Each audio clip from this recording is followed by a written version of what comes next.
मोहब्बत की दुकान दिखा भी है। ये कैसी मोहब्बत की दुकान है? जब दलित पिटता है तो आवाज नहीं निकलती, जब मुस्लिम पिटता है तो आवाज नहीं निकलती, लेकिन सवर्ण की बेटी के साथ कुछ हो जाए तो पूरा देश खड़ा हो जाता है। अस्सलामु अलैकुम रहमतुल्लाहि व बरकातुहू।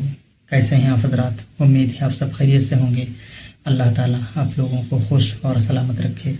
दोस्तान मोहतरम, कुछ दिनों से आप देख रहे होंगे सोशल मीडिया के ऊपर संजौली की मस्जिद बहुत चर्चे में चल रही है।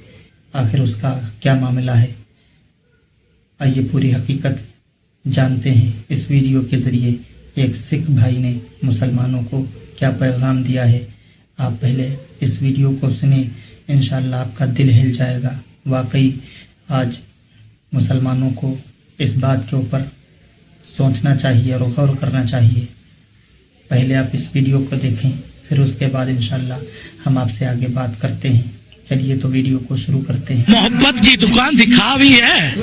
ये कैसी मोहब्बत की दुकान है? जब दलित पिटता है तो आवाज नहीं निकलती, जब मुस्लिम पिटता है तो आवाज नहीं निकलती, लेकिन सवर्ण की बेटी के साथ कुछ हो जाए तो पूरा देश खड़ा हो जाता है। बात सिर्फ हिमाचल में मस्जिद गिराने का नहीं है, बात यह है इस देश के जो मुस्लिम समाज है, और मैं मुस्लिम समाज का उसे अपना बहुजन समाज कहता हूँ। उसका कारण है क्योंकि जो देश का मुसलमान है वो कन्वर्टेड है इसी दलित जातियों से निकला हुआ, और वो बहुजन समाज के जो लोग हैं वो सोचते हैं कि कभी कांग्रेस उनका मसीहा बन जाए, अन्य दल का मसीहा बन जाए। लेकिन मैं कहता हूँ इस बात को दलित समाज के नेताओं ने बहुत खुलकर बात कही थी। एक तरफ सांपनाथ है, एक तरफ नागनाथ है।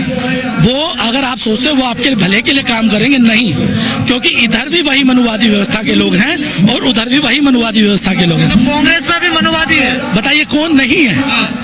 मुझे बताइए, वही ब्राह्मण मानसिकता के जो लोग हैं वो भी वहीं पर हैं। लेकिन ये है कि सॉफ्ट हिंदुत्व खेलता है कांग्रेस और हार्ड हिंदुत्व खेलता है भाजपा। लेकिन एक होता है, एक मीठा जहर देता है और एक कड़वा जहर देता है। फैसला ये करना है कि आपने कड़वे जहर से मरना है या मीठे जहर से। मुसलमान क्या करे आगे? मुसलमान सबसे बड़ी गलती कर रहा है, मुसलमानों को अपना नेतृत्व खुद खड़ा करना पड़ेगा। वो नेतृत्व खड़ा नहीं कर रहा। मैं जिस प्रकार से बार बार दलित समाज को कहता हूं कि अपनी जो ये दड़ी बिछाने की प्रथा उसे खत्म करिए, अपना नेतृत्व खुद बनाइए। उसी प्रकार से मुस्लिम समाज को भी दूसरे दलों की दड़ी नहीं बिछानी है, उन्हें खुद का नेता पैदा करना होगा। अगर आप अपने समाज का नेता पैदा नहीं कर सकते, क्या उम्मीद लगती है वो लोग आपको न्याय दिलाएंगे? मुझे बताइए, हिमाचल में अगर यही काम भाजपा शासित राज्यों में होता तो कांग्रेस से बड़ा छाती पीटते हैं नेता मुस्लिम समाज के, लेकिन जब यही कांग्रेस शासित राज्यों में हो रहा है तो कोई छाती नहीं पीट रहा, बल्कि सबके सब समर्थन कर रहे हैं। कांग्रेस के मंत्री आ गए। मैं वही बात आपको कह रहा हूँ। तो दुश्मन की पहचान मुस्लिम समाज को करनी पड़ेगी। कई बार मुस्लिम समाज, मैं माफी चाहूंगा अपने मुस्लिम भाइयों से, लेकिन वो ये कहता दलित समाज हिंदुत्व का फ्रंट फुट पे खिलाड़ी झंडा उठाता है। लेकिन मैं उनसे कहता हूँ जब भी लड़ाई होती है मुस्लिम समाज की, जब भी मुस्लिम समाज अपने हक अधिकारों के लिए लड़ता है तो सबसे ज्यादा यही दलित समाज उनके साथ कंधे से कंधे मिला के खड़े होता है। तो इनको भी चाहिए जब दलितों के कोई आंदोलन मूवमेंट हो तो बढ़ चढ़ के इन्हें भी हिस्सा लेना होगा। पर वहाँ के लोग, वहाँ की महिलाएं कह रही कि हमें डर लगता है, जुम्मे के दिन ये तमाम लोग आ जाते हैं। सर देखिए, मजाक बनाया हुआ, डर लगता है। 2014 हो हमारे देश में संविधान में दलित समाज का इतने लंबे समय शोषण हुआ, उन्हें डर नहीं लगता। लेकिन ये जो चंद लोग हैं जो सियासत से जुड़े हुए लोग हैं, ये कहते हैं ना डर लगता है। इस देश में, ये देश संविधान पर चलने वाला देश है, किसी धर्म पर आधारित नहीं है, किसी गीता पुराण या मैं कहता हूँ जो कुरान वगैरह है या गुरु ग्रंथ साहब है, इन पर नहीं चलता। ये देश संविधान पे चलता और संविधान में सबको बराबर का अधिकार दिया हुआ है। तो जितना देश अगर सवर्णों का है उतना ही ये देश दलितों का भी है, उतना ही मुसलमानों का भी है। अगर उन्हें तोड़ने की कोशिश करोगे तो आप खुद अपनी कब्र खोदोगे। हिमाचल में कांग्रेस की सरकार है, राहुल गांधी बड़े नेता इस मुद्दे पे नहीं बोल रहे हैं और वो नफरत फैल रही है। देखिए, ये सारा खेल वोट बैंक का है। मैं कांग्रेस को क्या करूं? मैंने आपको एक सिंपल से शब्दों में बोला, एक नागनाथ है, एक सांपनाथ है, दोनों जहर दे रहे हैं। फैसला किसे करना है कि आपने उनके जहर से मरना है या अपने समाज के साथ खड़े हो जाना है। समय फैसला आपको खुद करना पड़ेगा। कुछ कुप्रथाएं हैं हमारे लोगों में, वो कुप्रथाएं छोड़नी पड़ेगी। लेकिन अगर जब न्याय की लड़ाई होगी तो मिलकर लड़ना पड़ेगा। अवैध बताया जा रहा है ना, मस्जिद अवैध है। देखिए ये चलन नहीं चलने लगा। देखिए अवैध कहाँ? मैं आपको बताता हूँ, ये कहते हैं अवैध है। अभी हाल में एक घटना हुई, एक व्यक्ति ने, मुस्लिम व्यक्ति ने उत्तर प्रदेश में बोली के अंदर एक जमीन खरीदी, मकान खरीद लिया, बोली के अंतर्गत मकान खरीदा। अब वहाँ के हिंदूवादी जो संगठन के लोग कह रहे हैं हमें डर लगता है, हम इसे आने नहीं देंगे, मुसलमान दूसरे धर्म का लोग हैं। यानी व्यक्ति ने जमीन खरीदी अपनी, पैसा उसका, और आप उसे वहाँ रहने नहीं दोगे। आपने तो आप खरीद लेते हैं। तो कहीं ना कहीं मनुवादी जो ताकतें हैं वो हावी होना चाहती हैं। हम लोग उसमें इस तरह बट रहे हैं कि हम धर्म के नाम में आपस बट रहे हैं, जातियों के नाम बट। अरे मैं कहता बोल 85 के नारे के साथ इकट्ठा हो जाओ ना, तो किसी की औकात है आपके घर को आपको हिलाने की? राहुल गांधी तो मोहब्बत की दुकान खोलते हैं ना देश भर में। मोहब्बत की दुकान हमें पता है, वो दलितों के लिए भी संविधान छाती पे रख के नाचे हैं राहुल गांधी।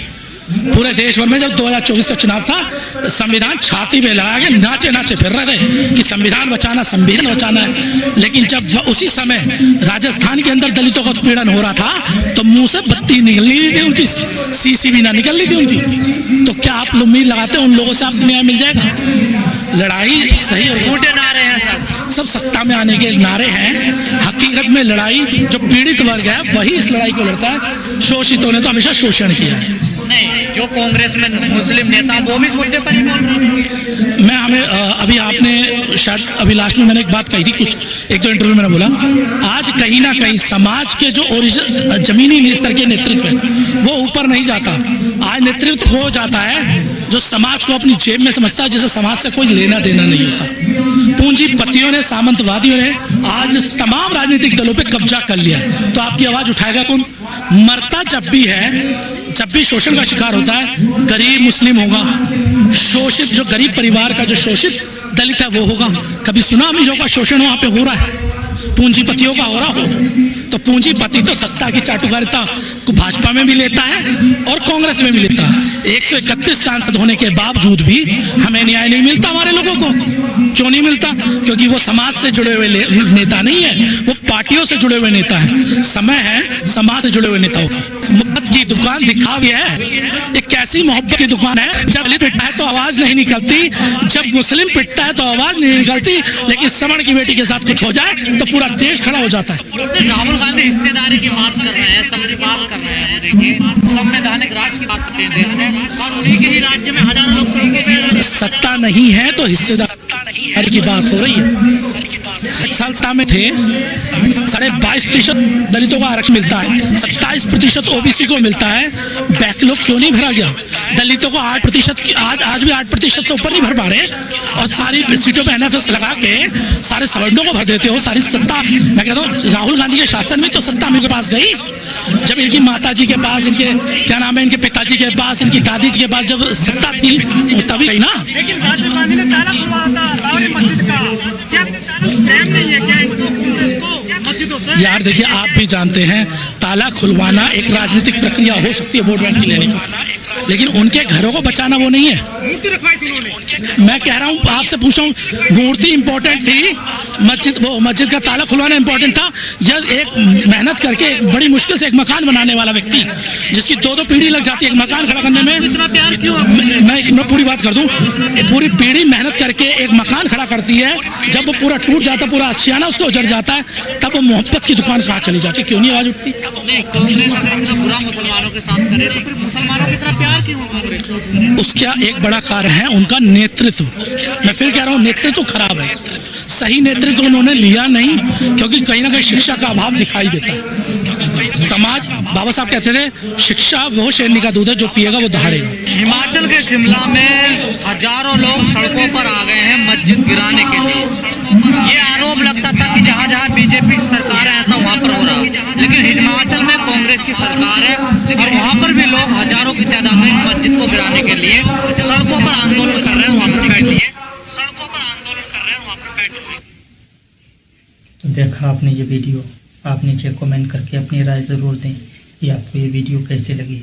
दोस्तों, इसी तरह की वीडियो और देखने के लिए आप हमें फॉलो भी कर सकते हैं, और वीडियो को आगे शेयर करना ना भूलें। वीडियो को शेयर ज़रूर करें। हाँ मेरे अजीज़ों, और हमें अब ज़रूरत है कि एक हो करके रहें, मिल्लत अपने दरमियान में कायम करें, क्योंकि अलग रहेंगे तो कमज़ोर रहेंगे, अगर एक बन करके रहें तो मजबूत रहेंगे।